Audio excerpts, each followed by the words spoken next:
As a revert, I know for a fact there comes a time when every single person realizes that Islam is the truth, because the truth just pierces through our heart. But there's a period between me knowing Islam was the truth and me actually taking my shahada.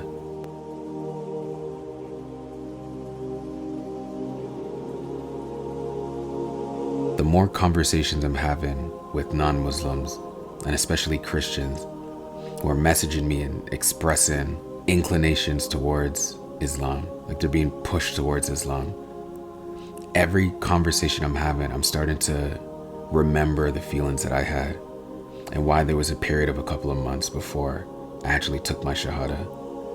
And I think there's three major categories that prevented me from immediately taking my shahada when I realized that Islam was the truth. One, just feeling intimidated by Islam and almost overwhelmed by the truth of it, and knowing that there's probably so many aspects of Islam that I'm gonna have to learn, that I just felt, you know what, let me wait, let me slowly take my time. I need to know more, I need to learn more before I jump into a religion that is gonna require me to pray 5 times a day and fast and give donations and dress modestly and etc, etc, etc. I just want to know everything about it first. The second thing was feeling as though I'm going to lose myself. I'm going to lose my identity. I'm going to lose who I am and the foundation that was built that made me who I am. And for a lot of people, it's religion, but not so much the religious information, but all the things around religion, like the community, your family, what it means to say you're Christian or what it means to say you're Hindu. I think I was just afraid. I was afraid of who I would become. I was afraid of change, and every human is afraid of change. It's actually in our nature to resist change, because almost like that primal instinct in us is change means danger. Because if we're in an environment where we're comfortable, where we know what to expect, it's safer. So that's why the unknown is always scary. And I think the third thing I was afraid of was, what are my parents gonna think? What are my family members gonna think?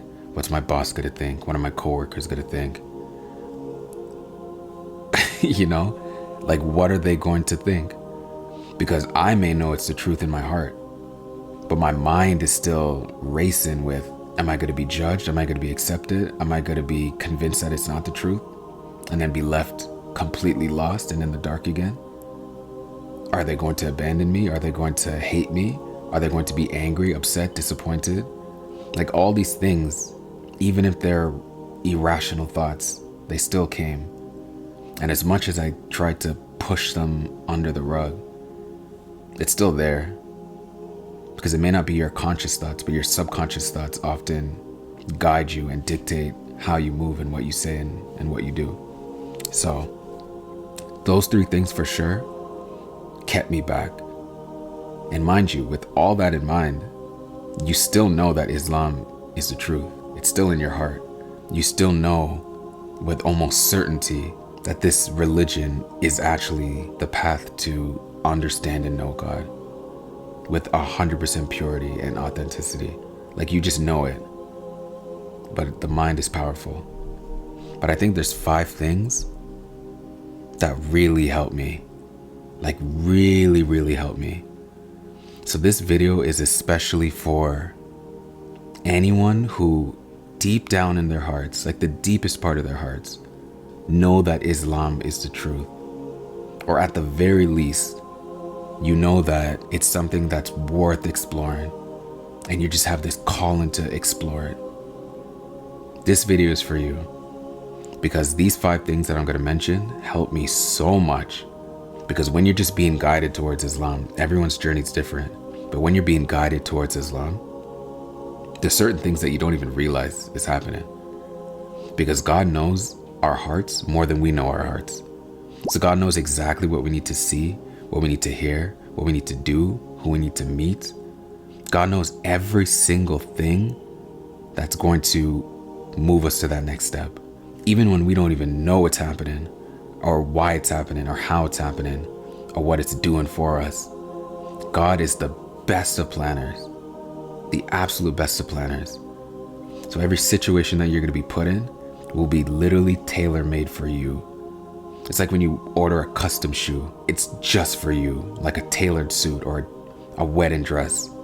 It will fit you perfectly, and no one else will quite be able to wear it just like you do. That's how you get guided. Allah is the greatest. God is the greatest. So these are, I would say, the 5 things that really helped me. The first thing that I was conscious of was just knowing that Islam is not so far out compared to other religions, especially Christianity and Judaism.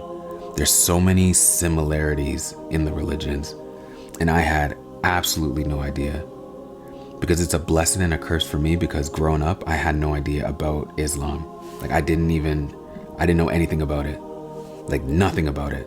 I think the only thing I knew is that if I had seen someone that I identified as Muslim, I just assumed that their religion was just hectic.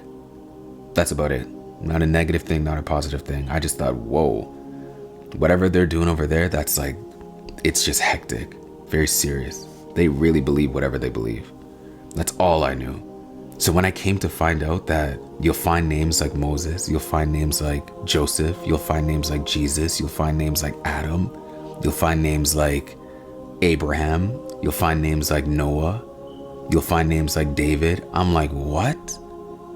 I swear to you, I thought it was something completely different.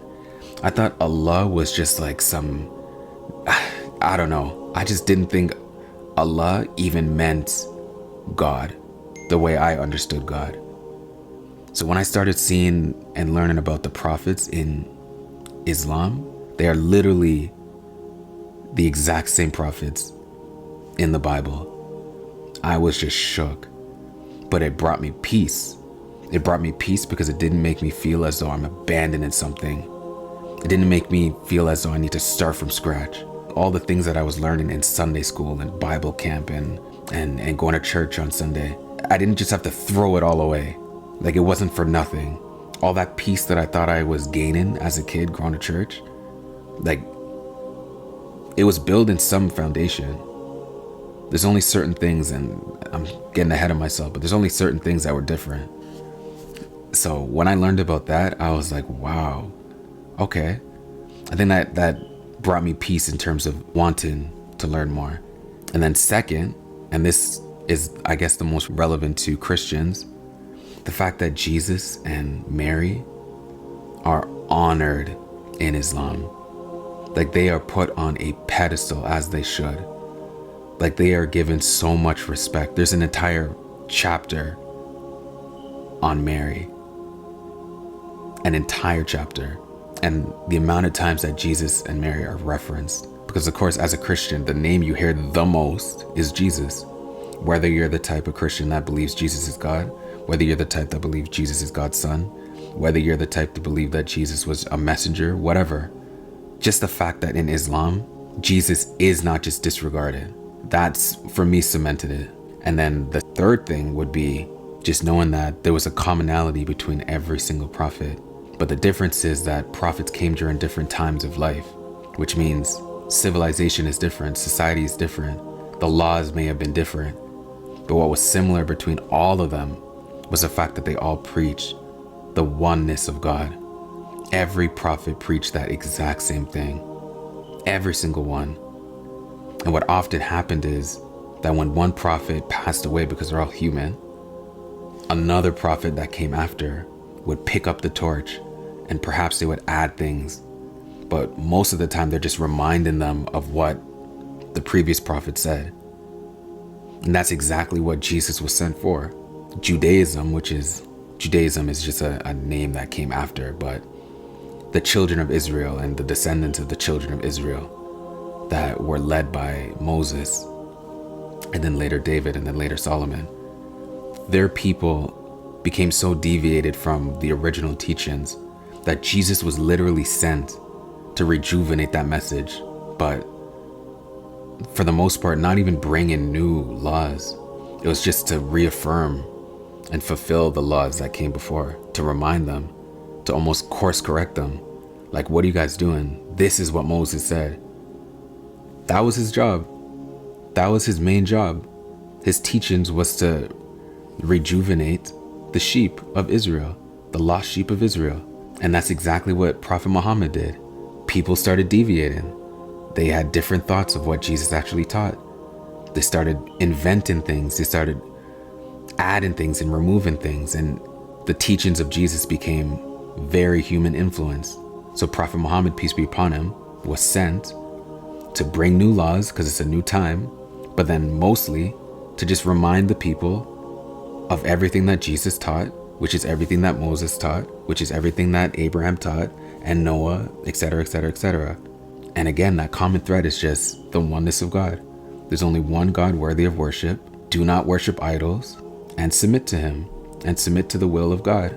But with Islam, the difference was, because it was going to be the final religion, nothing's coming after it, which means that message needed to be preserved. If it wasn't the last religion, the same thing would have happened. The people of today would have deviated so far from the original teachings of Prophet Muhammad, and then a new prophet would have came to rejuvenate that message. But because Islam was the final one, God chose a piece of text that was revealed to him and preserved it, so no human can touch it ever. Which is why, even though there's manuscripts that can be dated all the way back to the time of the prophet, peace be upon him, which it can't be seen in Judaism or in Christianity, we don't even need it. Because how the text is carried on from person to person is through memorization. And I always use this example that's why a 3-year-old in Algeria and an 80-year-old in Japan will literally recite the exact same Arabic text. And if every single piece of text, including Harry Potter and Dr. Seuss and the Twilight series and the Bible and the Torah, if every single piece of literature is destroyed, the Quran will literally be returned before the day's through. Less than a day. In 5 hours, we will have a Quran back again. And if one person was given that task to do it, you would have people all around the world that can verify if it's even right.